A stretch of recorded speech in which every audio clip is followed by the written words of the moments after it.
بسم الله الرحمن الرحيم. وما أبرئ نفسي إن النفس لأمارة بالسوء إلا ما رحم ربي إن ربي غفور رحيم. وقال الملك ائتوني به أستخلصه لنفسي فلما كلمه قال إنك اليوم لدينا مكين أمين. قال اجعلني على خزائن الأرض إني حفيظ عليم. وكذلك مكنا ليوسف في الأرض يتبوأ منها حيث يشاء نصيب برحمتنا من نشاء ولا نضيع أجر المحسنين. ولأجر الآخرة خير للذين آمنوا وكانوا يتقون. وجاء إخوة يوسف فدخلوا عليه فعرفهم وهم له منكرون. ولما جهزهم بجهازهم قال ائتوني بأخ لكم من أبيكم ألا ترون أني أوفي الكيل وأنا خير المنزلين. فإن لم تأتوني به فلا كيل لكم عندي ولا تقربون. قالوا سنراود عنه أباه وإنا لفاعلون. وقال لفتيانه اجعلوا بضاعتهم في رحالهم لعلهم يعرفونها إذا انقلبوا إلى أهلهم لعلهم يرجعون. فلما رجعوا إلى أبيهم قالوا يا أبانا منع منا الكيل فأرسل معنا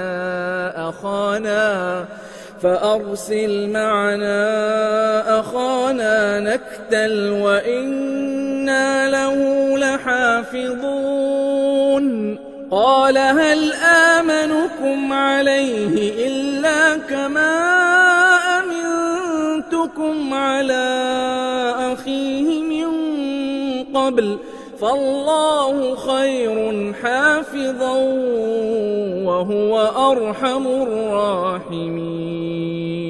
ولما فتحوا متاعهم وجدوا بضاعتهم ردت إليهم قالوا يا أبانا ما نبغي هذه بضاعتنا ردت إلينا ونمير أهلنا ونحفظ أخانا ونزداد كيل بعير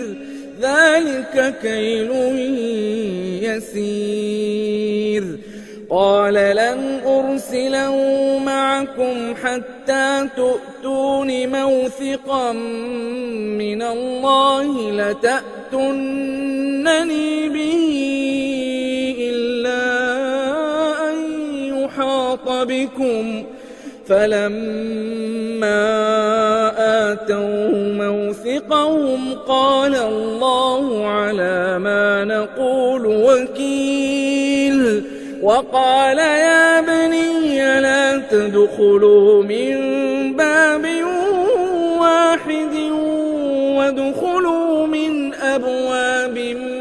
متفرقة وما أغني عنكم من الله من شيء إن الحكم إلا لله عليه توكلت وعليه فليتوكل المتوكلون ولما دخلوا من حيث أمرهم أبوهم ما كان يغني عنهم من الله من شيء إلا حاجة في نفس يعقوب قضاها وإنه لذو علم لما علمناه ولكن أكثر الناس لا يعلمون ولما دخلوا على يوسف آوى إليه أخاه قال إني أنا أخوك فلا تبتئس بما كانوا يعملون فلما جهزهم بجهازهم جعل السقاية في رحل أخيه ثم أذن مؤذن أيتها العير إنكم لسارقون قالوا وأقبلوا عليهم ماذا تفقدون قالوا نفقد صواع الملك ولمن جاء به حمل بعير وأنا به زعيم قالوا تالله لقد علمتم ما جئنا لنفسد في الأرض وما كنا سارقين قالوا فما جزاؤه إن كنتم كاذبين قالوا جزاؤه من وجد في رحله فهو جزاؤه كذلك نجزي الظالمين فبدأ بأوعيتهم قبل وعاء أخيه ثم استخرجها من وعاء أخيه كذلك كدنا ليوسف ما كان ليأخذ أخاه في دين الملك إلا أن يشاء الله نرفع درجات من نشاء وفوق كل ذي علم عليم قالوا إن يسرق فقد سرق أخ له من قبل فأسرها يوسف في نفسه ولم يبدها لهم قال أنتم شر مكانا والله أعلم بما تصفون قالوا يا أيها العزيز إن له أبا شيخا كبيرا فخذ أحدنا مكانه إنا نراك من المحسنين قال معاذ الله أن نأخذ إلا من وجدنا متاعنا عنده إنا إذا لظالمون فلما استيئسوا منه خلصوا نجيا قال كبيرهم ألم تعلموا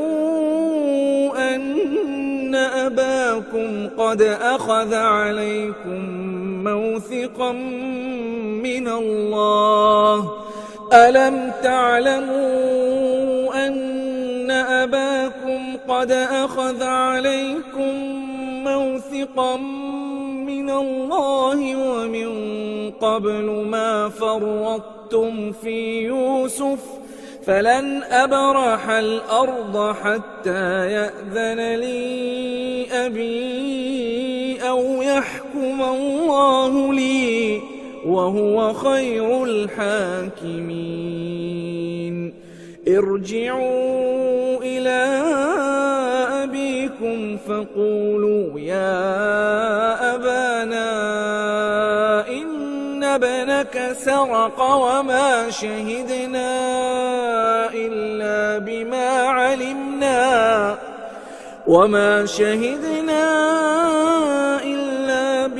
علمنا وما كنا للغيب حافظين واسأل القرية التي كنا فيها والعير التي أقبلنا فيها وإنا لصادقون قال بل سولت لكم أنفسكم أمرا فصبر جميل عسى الله أن يأتيني بهم جميعا إنه هو العليم الحكيم وتولى عنهم وقال يا أسفا على يوسف وابيضت عيناه من الحزن فهو كظيم قالوا تالله تفتأ تذكر يوسف حتى تكون حرضا أو تكون من الهالكين قال إنما أشكو بثي وحزني إلى الله وأعلم من الله ما لا تعلمون يا بني يذهبوا فتحسسوا من يوسف وأخيه ولا تيأسوا من روح الله إنه لا ييأس من روح الله إلا القوم الكافرون فلما دخلوا عليه قالوا يا أيها العزيز مسنا وأهلنا الضر وجئنا ببضاعة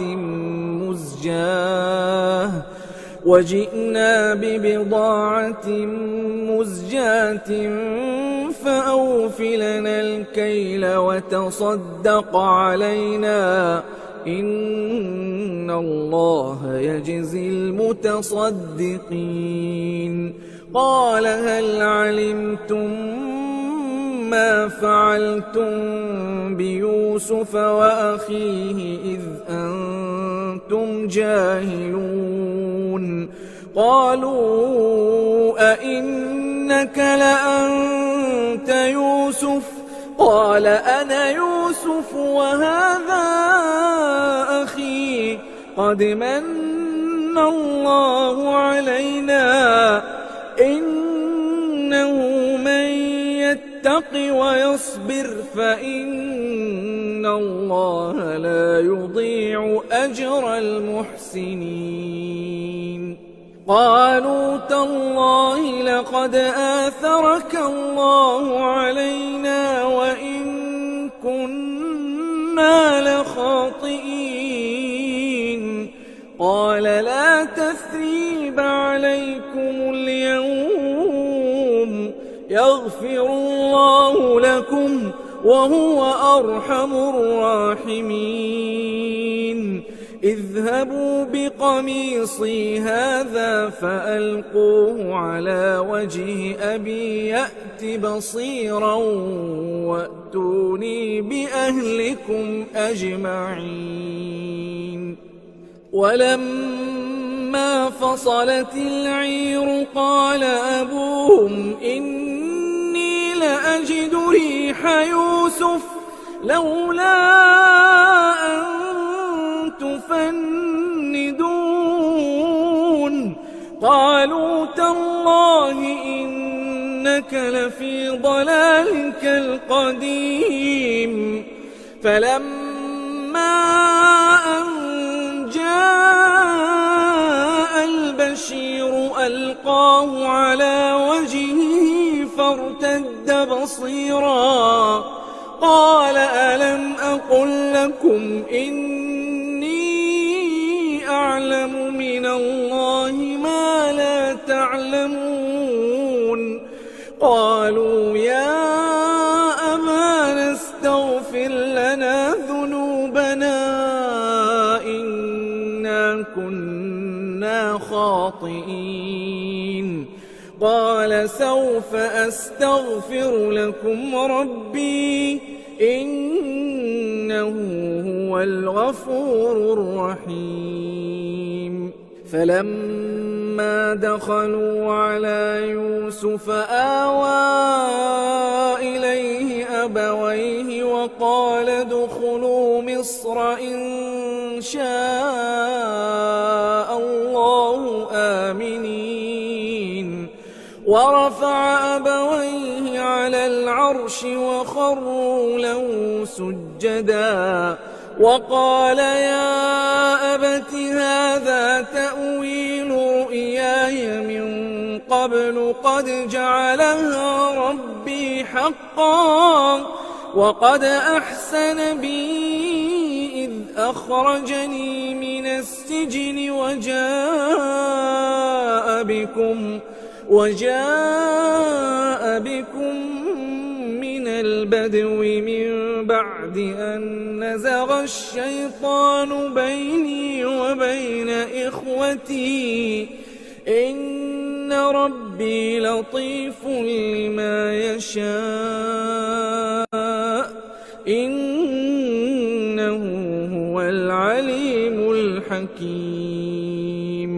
رب قد آتيتني من الملك وعلمتني من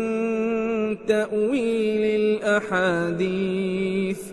فاطر السماوات والأرض أنت ولي في الدنيا والآخرة توفني مسلما وألحقني بالصالحين ذلك من أنباء الغيب نوحيه إليك وما كنت لديهم إذ أجمعوا أمرهم وهم يمكرون وما أكثر الناس ولو حرصت بمؤمنين وما تسألهم عليه من أجر إن هو إلا ذكر للعالمين وكأين من آية في السماوات والأرض يمرون عليها وهم عنها معرضون وما يؤمن أكثرهم بالله إلا وهم مشركون أفأمنوا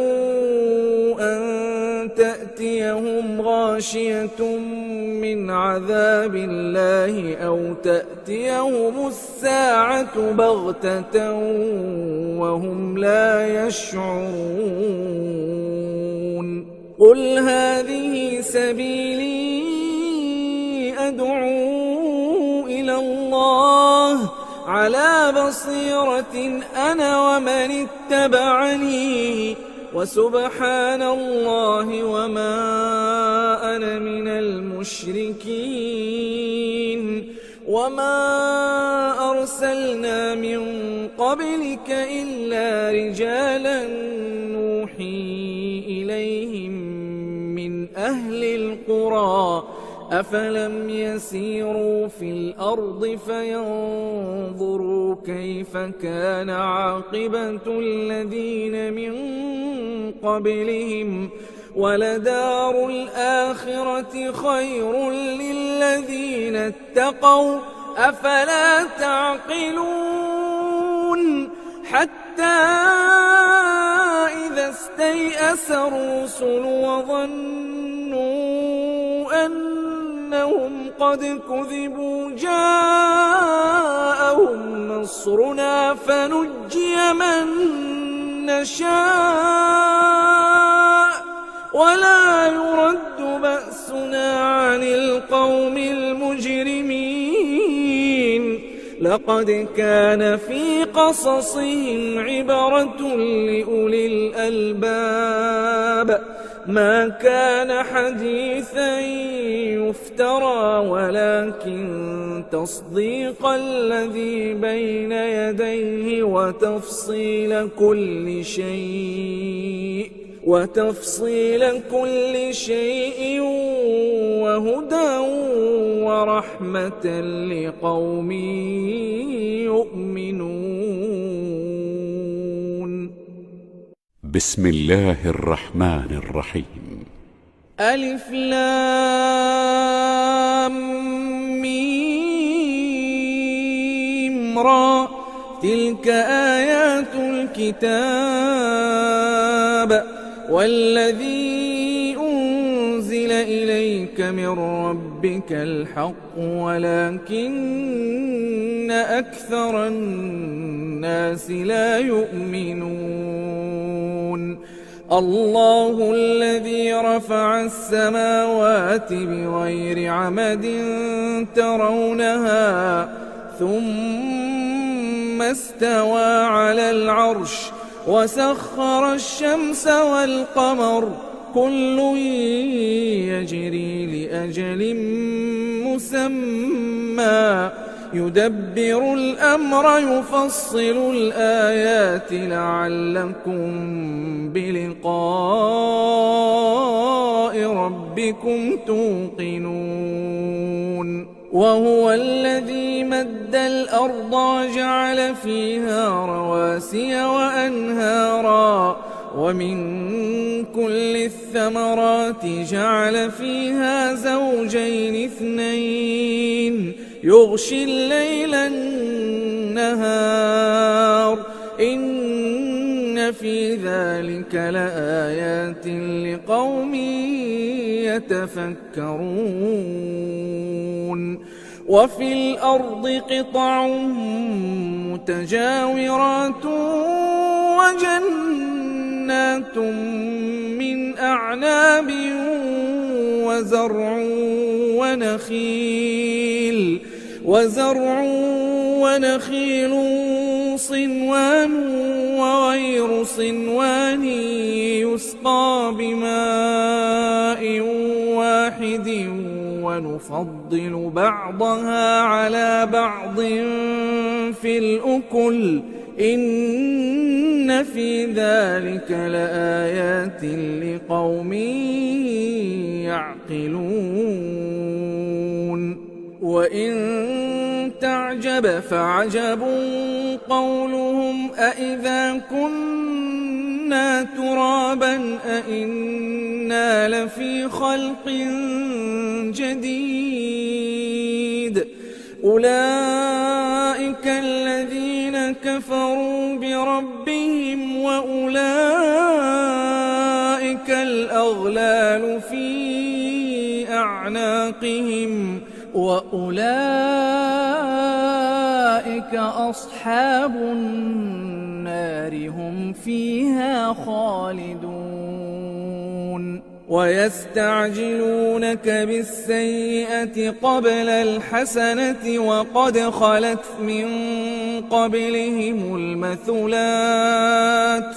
وإن ربك لذو مغفرة للناس على ظلمهم وإن ربك لشديد العقاب. ويقول الذين كفروا لولا أنزل عليه آية من ربه إنما أنت منذر ولكل قوم هاد الله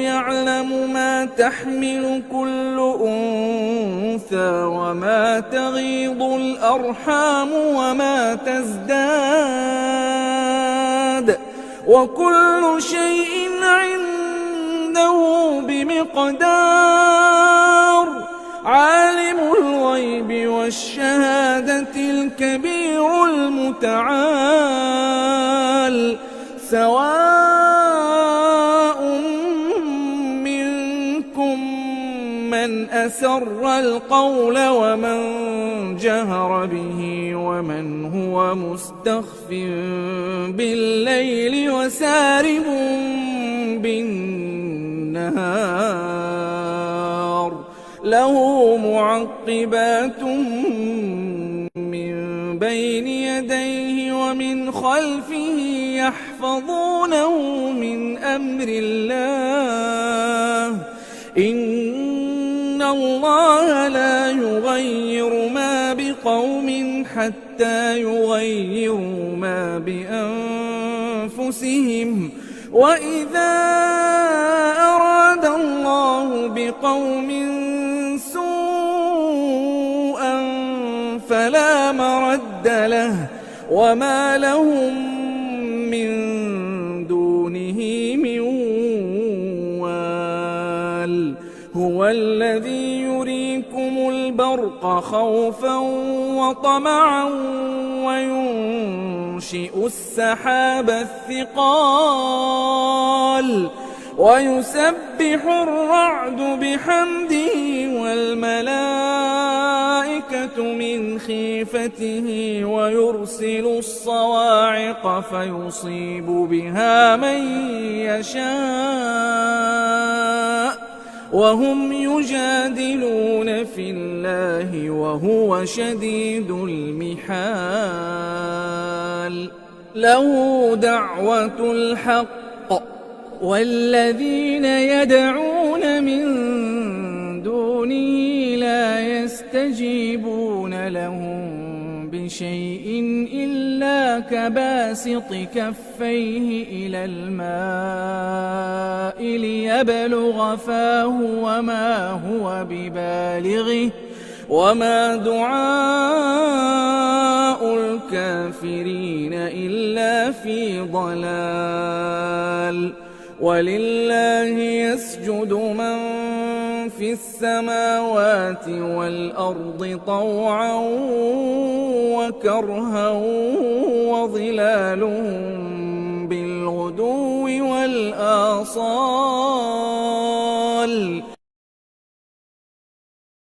قل من رب السماوات والأرض قل الله. قل أفاتخذتم من دونه أولياء لا يملكون لأنفسهم نفعا ولا ضرا. قل هل يستوي الأعمى والبصير أم هل تستوي الظلمات والنور أم جعلوا لله شركاء خلقوا كخلقه فتشابه الخلق عليهم. قل الله خالق كل شيء وهو الواحد القهار. أنزل من السماء ماء فسالت أودية بقدرها فاحتمل السيل زبدا رابيا ومما يوقدون عليه في النار ابتغاء حلية أو متاع زبد مثله كذلك يضرب الله الحق والباطل. فأما الزبد فيذهب جفاء وأما ما ينفع الناس فيمكث في الأرض كذلك يضرب الله الأمثال. للذين استجابوا لربهم الحسنى والذين لم يستجيبوا له لو أن لهم ما في الأرض جميعا ومثله معه لافتدوا به أولئك لهم سوء الحساب ومأواهم جهنم وبئس المهاد أفمن يعلم أنما أنزل إليك من ربك الحق كمن هو أعمى إنما يتذكر أولو الألباب الذين يوفون بعهد الله ولا ينقضون الميثاق والذين يصلون ما أمر الله به أن يوصل ويخشون ربهم ويخافون سوء الحساب والذين صبروا ابتغاء وجه ربهم وأقاموا الصلاة وأنفقوا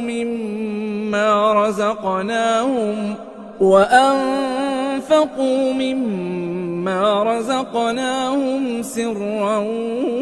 وعلانية ويدرؤون بالحسنة السيئة أولئك لهم عقبى الدار جنات عدن يدخلونها ومن صلح من آبائهم وأزواجهم وذرياتهم والملائكة يدخلون عليهم من كل باب سلام عليكم بما صبرتم فنعم عقبى الدار والذين ينقضون عهد الله من بعد ميثاقه ويقطعون ما أمر الله به أن يوصل ويفسدون في الأرض أولئك لهم اللعنة ولهم سوء الدار الله يبسط الرزق لمن يشاء ويقدر وفرحوا بالحياة الدنيا وما الحياة الدنيا في الآخرة إلا متاع ويقول الذين كفروا لولا أنزل عليه آية من ربه قل إن الله يضل من يشاء ويهدي إليه من أناب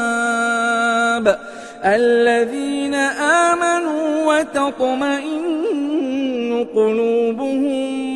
بذكر الله ألا بذكر الله تطمئن القلوب الذين آمنوا وعملوا الصالحات طوبى لهم وحسن مآب كذلك أرسلناك في أمة قد خلت من قبلها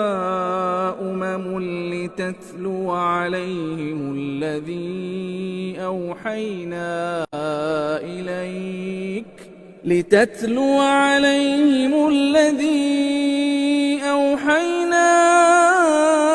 إليك وهم يكفرون بالرحمن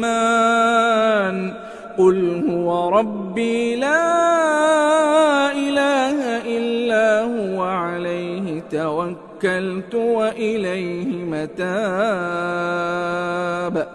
ولو أن قرآنا سيرت به الجبال أو قطعت به الأرض أو كلم به الموتى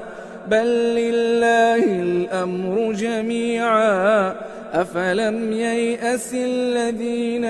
آمنوا أن لو يشاء الله لهدى الناس جميعا ولا يزال الذين كفروا تصيبهم بما صنعوا قارعة أو تحل قريبا من دارهم حتى يأتي وعد الله إن الله لا يخلف الميعاد ولقد استهزئ برسل من قبلك فأمليت للذين كفروا ثم أخذتهم فكيف كان عقاب أفمن هو قائم على كل نفس بما كسبت وجعلوا لله شركاء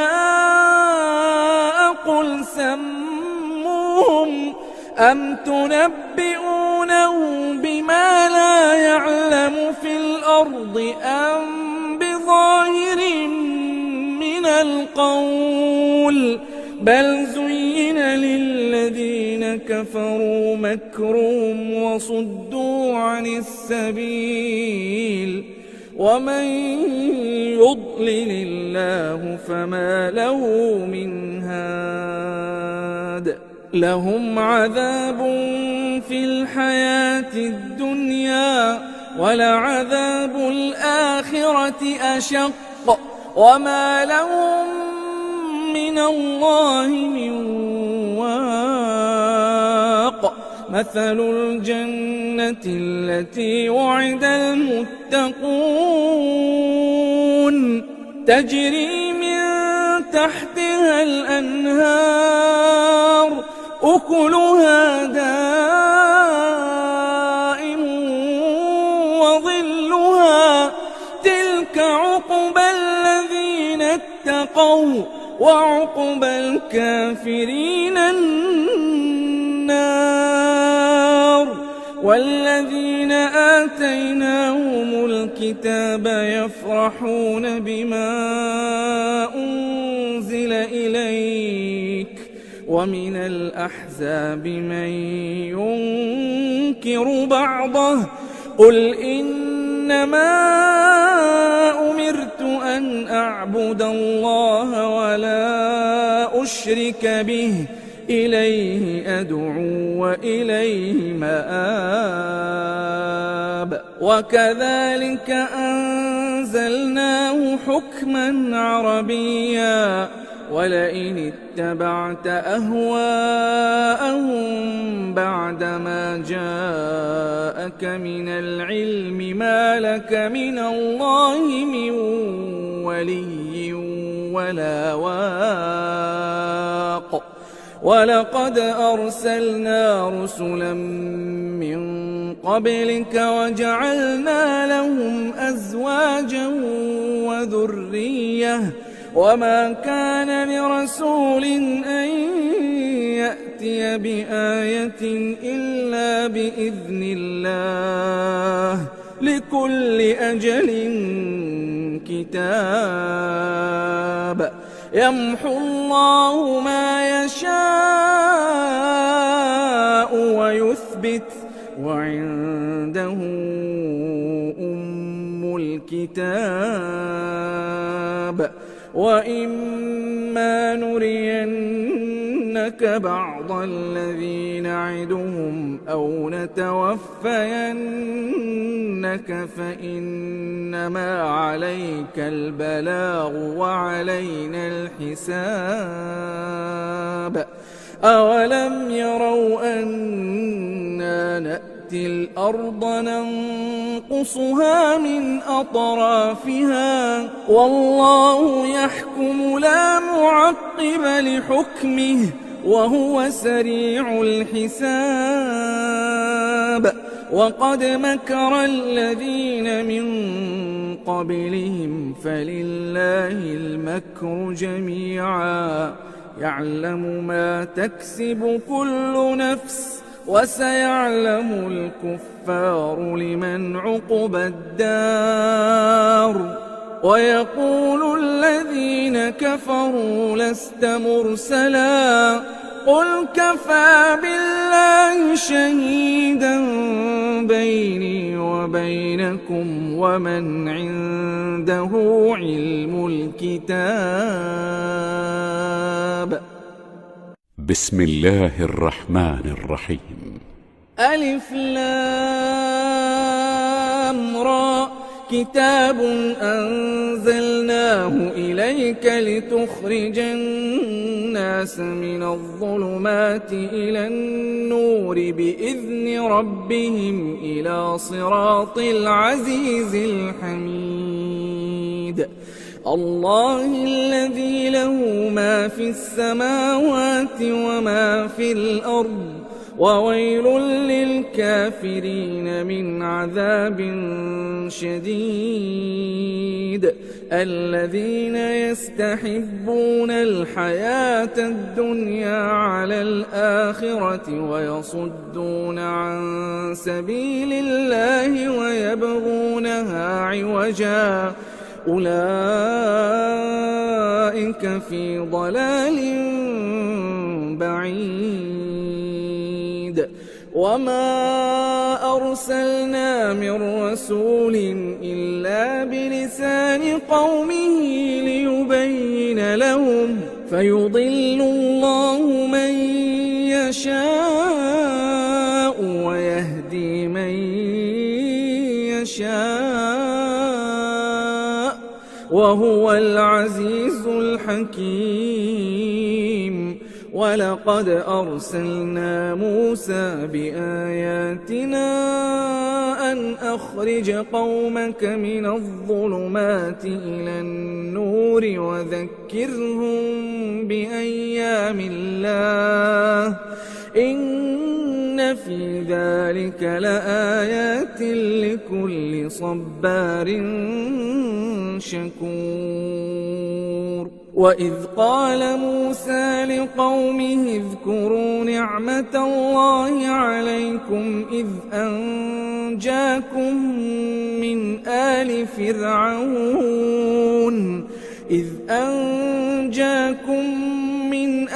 فرعون يسومونكم سوء العذاب ويذبحون أبناءكم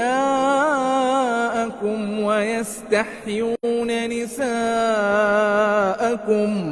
وفي ذلكم بلاء من ربكم عظيم. وإذ تأذن ربكم لئن شكرتم لأزيدنكم ولئن كفرتم إن عذابي لشديد. وقال موسى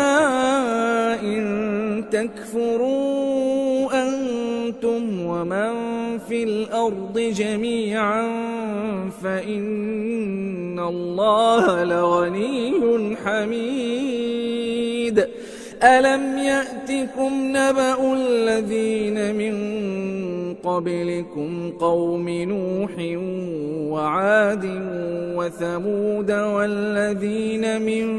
بعدهم لا يعلمهم إلا الله جاءتهم رسلهم بالبينات فردوا أيديهم في أفواههم وقالوا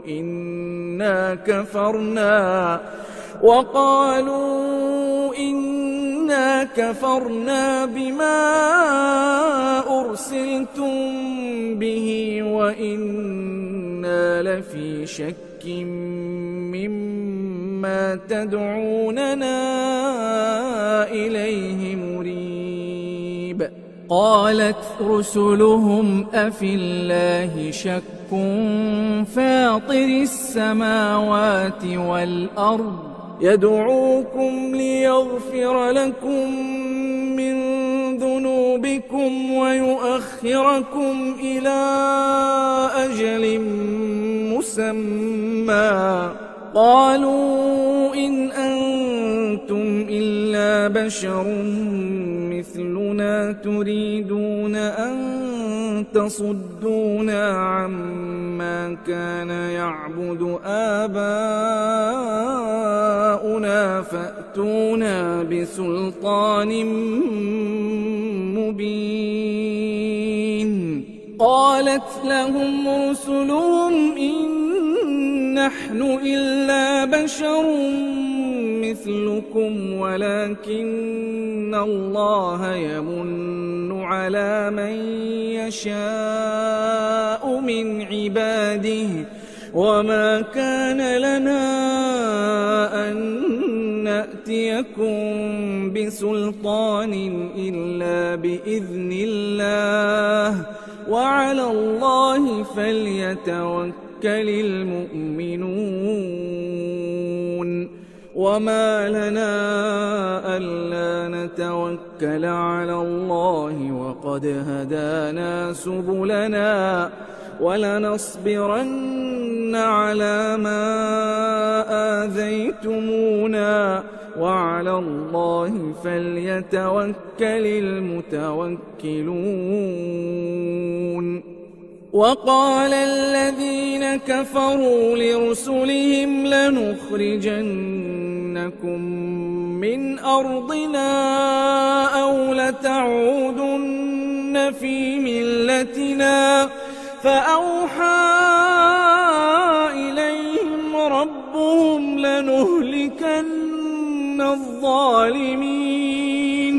ولنسكننكم الأرض من بعدهم ذلك لمن خاف مقامي وخاف وعيد. واستفتحوا وخاب كل جبار عنيد من ورائه جهنم ويسقى من ماء صديد يتجرعه ولا يكاد يسيغه ويأتيه الموت من كل مكان وما هو بميت ومن ورائه عذاب غليظ. مثل الذين كفروا بربهم أعمالهم كرماد اشتدت به الريح في يوم عاصف لا يقدرون مما كسبوا على شيء ذلك هو الضلال البعيد. ألم تر أن الله خلق السماوات والأرض بالحق إن يشأ يذهبكم ويأت بخلق جديد وما ذلك على الله بعزيز. وبرزوا لله جميعا فقال الضعفاء للذين استكبروا إنا كنا لكم تبعا فهل أنتم مغنون عنا من عذاب الله من شيء قالوا لو هدانا الله لهديناكم سواء علينا أجزعنا أم صبرنا ما لنا من محيص. وقال الشيطان لما قضي الأمر إن الله وعدكم وعد الحق ووعدتكم فأخلفتكم وما كان لي عليكم من سلطان إلا أن دعوتكم فاستجبتم لي فلا تلوموني ولوموا أنفسكم ما أنا بمصرخكم وما أنتم بمصرخي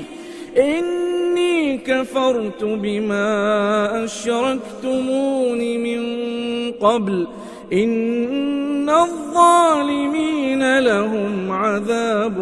أليم وأدخل الذين آمنوا وعملوا الصالحات جنات تجري من تحتها الأنهار خالدين فيها بإذن ربهم تحيتهم فيها سلام ألم تر كيف ضرب الله مثلا كلمة طيبة كشجرة طيبة أصلها ثابت وفرعها في السماء تؤتي أكلها كل حين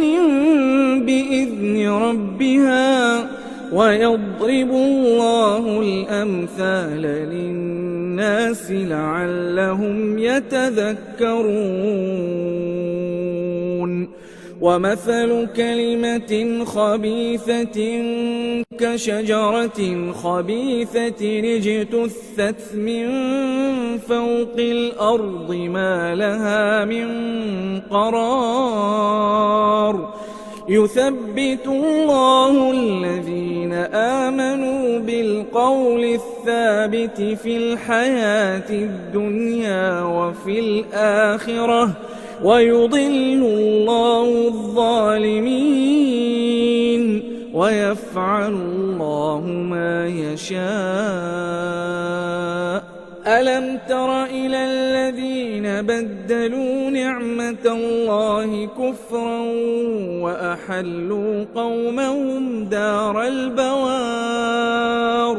جهنم يصلونها وبئس القرار وجعلوا لله أندادا ليضلوا عن سبيله قل تمتعوا فإن مصيركم إلى النار قل لعبادي الذين آمنوا يقيموا الصلاة وينفقوا مما رزقناهم سرا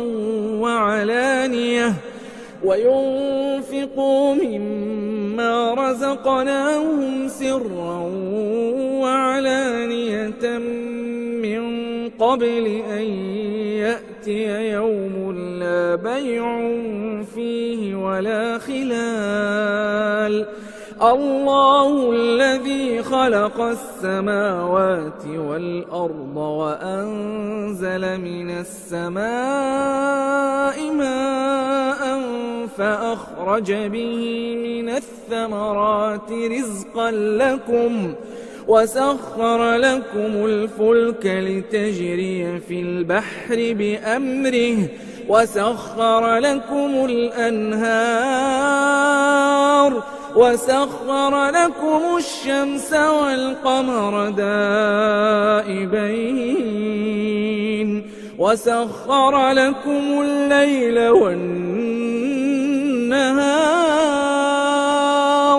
وآتاكم من كل ما سألتموه وإن تعدوا نعمة الله لا تحصوها إن الإنسان لظلوم كفار وإذ قال إبراهيم رب اجعل هذا البلد آمنا واجنبني وبني أن نعبد الأصنام رب إنهن أضللن كثيرا من الناس فمن تبعني فإنه مني ومن عصاني فإنك غفور رحيم ربنا إني أسكنت من ذريتي بواد غير ذي زرع عند بيتك المحرم ربنا ليقيموا الصلاة فاجعل أفئدة من الناس تهوي إليهم وارزقهم من الثمرات لعلهم يشكرون ربنا إنك تعلم ما نخفي وما نعلن وما يخفى على الله من شيء في الأرض ولا في السماء الحمد لله الذي وهب لي على الكبر إسماعيل وإسحاق إن ربي لسميع الدعاء رب اجعلني مقيم الصلاة ومن ذريتي ربنا وتقبل دعاء ربنا اغفر لي ولوالدي وللمؤمنين يوم يقوم الحساب ولا تحسبن الله غافلا عما يعمل الظالمون إنما يؤخرهم ليوم تشخص فيه الأبصار مهطعين مقنعي رؤوسهم لا يرتد إليهم طرفهم وأفئدتهم هواء وأنذر الناس يوم يأتيهم العذاب فيقول الذين ظلموا ربنا أخرنا إلى أجل قريب نجب دعوتك ونتبع الرسل أولم تكونوا أقسمتم من قبل ما لكم من زوال وسكنتم في مساكن الذين ظلموا أنفسهم وتبين لكم كيف فعلنا بهم وضربنا لكم الأمثال وقد مكروا مكرهم وعند الله مكرهم وإن كان مكرهم لتزول منه الجبال فلا تحسبن الله مخلف وعده رسله إن الله عزيز ذو انتقام يوم تبدل الأرض غير الأرض والسماوات وبرزوا لله الواحد القهار وترى المجرمين يومئذ مقرنين في الأصفاد